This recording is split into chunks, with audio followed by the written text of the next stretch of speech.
পাড়ার গরুর গাড়ি বোঝাই করা কলসি হাঁড়ি, গাড়ি চালায় বংশী বদন, সঙ্গে যে যায় ভাগ্নে মদন। হাট বসেছে শুক্রবারে বক্সিগঞ্জে পদ্মা পারে, জিনিসপত্র জুটিয়ে এনে গ্রামের মানুষ বেচে কিনে।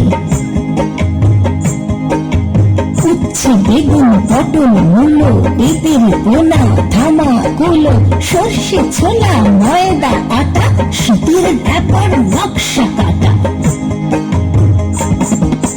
ঝাঁঝরি পড়া বেড়ি হাটা, শহর থেকে সস্তা ছাতা, কলসি ভরা একো গুড়ে, মাছি যত বেড়ায় উড়ে। ঘরের আটি মঙ্গবে আনলো যত চাষের মেয়ে, অন্ধ কানাই পথের পরে গান শুনিয়ে ভিক্ষে করে। পাড়ার ছেলে স্নানের ঘাটে জল ছিটিয়ে সাঁতার কাটে, জল ছিটিয়ে সাঁতার কাটে, জল ছিটিয়ে সাঁতার কাটে।